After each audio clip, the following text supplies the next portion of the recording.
इस वीडियो में बताई गई 5 टेक्निक्स अगर तुमने लाइफ में अप्लाई कर ली तो तुम अपनी पूरी क्लास में ऐसे स्टूडेंट बन जाओगे जो सिर्फ 3 घंटे पढ़कर उतने ही मार्क्स ले आएगा जितने बाकी लोग 10 से 12 घंटे पढ़कर भी नहीं ला पाते। चाहे तुम किसी भी फील्ड में हो, स्कूल, कॉलेज या कोई प्रोफेशन, ये हर जगह वर्क करेगा। ये टेक्निक सिर्फ मार्क्स के लिए नहीं है, ये तुम्हारा माइंडसेट, फोकस और मेमोरी को मजबूत करेंगी और तुम अपनी क्लास के 99% स्टूडेंट्स से आगे निकल जाओगे, जिससे फ्यूचर में भी तुम्हें सक्सेसफुल होने से कोई नहीं रोक पाएगा। कहते हैं हार्ड वर्क पेज ऑफ, लेकिन हार्ड वर्क के साथ साथ स्मार्ट वर्क भी जरूरी है। टॉपर्स पैदाइशी टैलेंटेड नहीं होते, टॉपर बनने के लिए टैलेंट नहीं, टेक्निक चाहिए, जो तुम आज इस वीडियो में जानने वाले हो। तो अगर तुम रेडी हो from average to absolute topper बनने के लिए तो कमेंट्स में यस लिखो and let's start the video.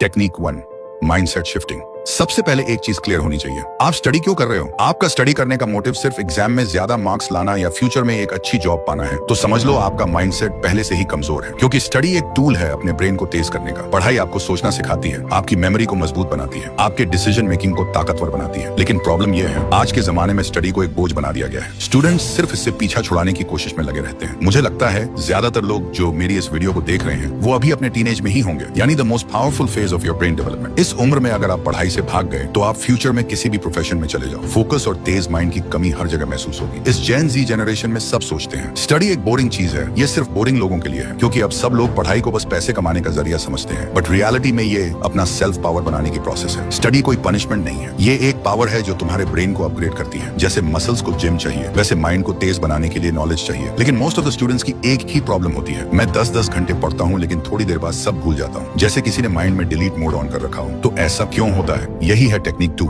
Remembering technique. किसी भी कॉन्सेप्ट को याद करने के लिए बचपन से लेकर स्कूल तक हमें एक ही तरीका सिखाया गया है, रोट मेमोराइजेशन, मतलब रट्टा लगाना। बट इन रियलिटी यह तरीका बिल्कुल भी इफेक्टिव नहीं है। थोड़ी देर के लिए शायद याद हो भी जाए, लेकिन धीरे धीरे सब दिमाग से निकल जाता है। कभी नोटिस किया है, कुछ टॉपिक्स बिना एफर्ट के सालों तक याद रहते हैं और कुछ टॉपिक्स कितनी भी मेहनत करो याद ही नहीं होते। क्यों? क्योंकि हम सिर्फ फैक्ट्स याद करने की कोशिश करते हैं लेकिन कॉन्सेप्ट को समझते नहीं। फैक्ट्स मीनिंगलेस होते हैं और उन्हें मीनिंगफुल बनाता है कॉन्सेप्ट। अगर कॉन्सेप्ट क्लियर है तो ब्रेन उसे नेचुरली याद रखता है। तो याद करने के लिए 3 छोटी छोटी हैबिट्स बनाओ। विजुअल मेमोरी यूज करो, जो पढ़ रहे हो उसका माइंड मैप बनाओ। कलर्स, डायग्राम्स, विजुअल्स, ये सब ब्रेन के लिए स्टिकी होते हैं। रियल लाइफ से लिंक करो, जो याद नहीं हो रहा उसे अपनी रियल लाइफ के किसी एग्जांपल से जोड़ो। हिस्ट्री के डेट्स को बर्थ डेट से, मैथ के फॉर्मूलास को किसी गेम के रूल से रिलेट करो। फाइनमेंट टेक्निक, यानी जो पढ़ा उसे किसी को समझा दो, फ्रेंड हो, दीवार हो या खुद मिरर के सामने। जब तुम किसी चीज को सिखाते हो तो तुम्हारा ब्रेन उसे डीपली स्टोर कर लेता है। लेकिन ज्यादातर स्टूडेंट्स को पता ही नहीं होता कि पढ़ाई कब और कैसे करनी है। और यही है technique 3, Pomodoro technique.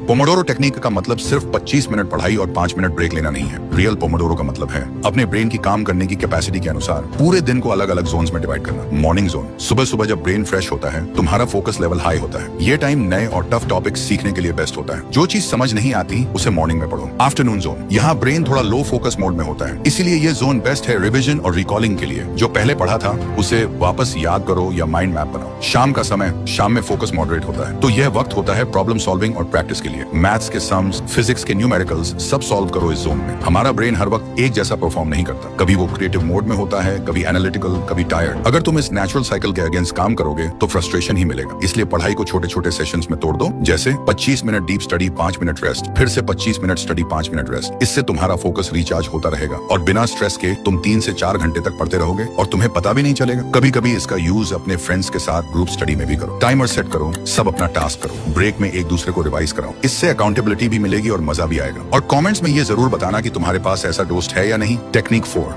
Recall mastery.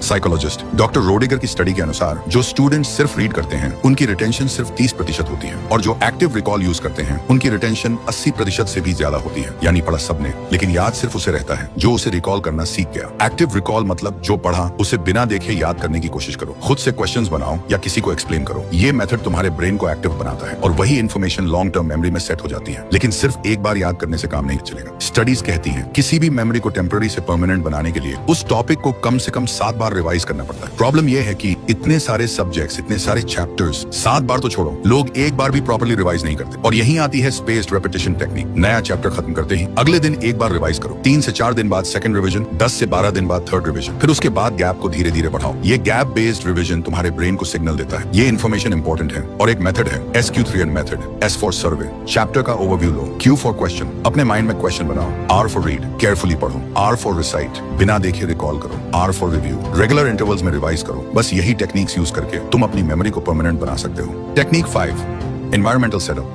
James clear ने अपनी फेमस बुक एटॉमिक हैबिट्स में लिखा है, environment is the invisible hand that shapes human behaviour. मतलब आप जो हो उसमें सबसे बड़ा रोल आपके एनवायरनमेंट का होता है। सोचो, जब आप किचन में जाते हो तो ऑटोमेटिकली कुछ खाने का मन करता है, बेड पर जाते ही नींद आती है, पार्टी में जाकर म्यूजिक सुनते ही डांस करने का मन करता है। तो वैसे ही अपने स्टडी टेबल पर बैठते हो तो आपका ब्रेन उस एनवायरनमेंट को पढ़ने से लिंक करता है। इसलिए सबसे जरूरी चीज है, स्टडी के लिए एक फिक्स्ड और सेपरेट जगह होना चाहिए। ऐसा नहीं होना चाहिए कि जहां पढ़ाई कर रहे हो वहीं पे फोन स्क्रॉल कर रहे हो और वहीं पे खाना भी खा रहे हो। ये सब चीजें एनवायरनमेंट को कंफ्यूज करती हैं और ब्रेन को सिग्नल ही नहीं मिलता कि अब फोकस करना है। जब भी पढ़ने बैठो फोन को बंद कर दो या दूसरे रूम में रख दो। लोग कहते हैं कि वो 10 से 12 घंटे पढ़ते हैं, लेकिन असली फोकस तो 1 घंटे का भी नहीं होता। क्वांटिटी से ज्यादा मैटर करता है क्वालिटी फोकस। कोई प्रॉपर क्लीन और डिस्ट्रैक्शन फ्री स्टडीइंग एनवायरनमेंट तैयार करो। यही सारी टेक्निक्स यूज करके तुम एक टॉपर स्टूडेंट बन जाओगे ये तो नहीं कहूंगा, लेकिन एक टॉपर स्टूडेंट की तरह माइंडसेट जरूर बिल्ड होगा। और अगर इस वीडियो ने तुम्हारी स्टडी करने की प्रोसेस को थोड़ा सा भी इंप्रूव किया हो तो प्लीज सब्सक्राइब करके हमारे साथ जुड़ जाओ, ताकि ऐसे ही और सेल्फ इंप्रूवमेंट करने वाले वीडियोस आपसे मिस ना हो जाएं। अगर तुम्हारा कोई फ्रेंड, फैमिली मेंबर या कोई ऐसा है जिसकी स्टडी टेक्निक तुम बेटर बनाना चाहते हो तो इस वीडियो को उनके साथ शेयर करना मत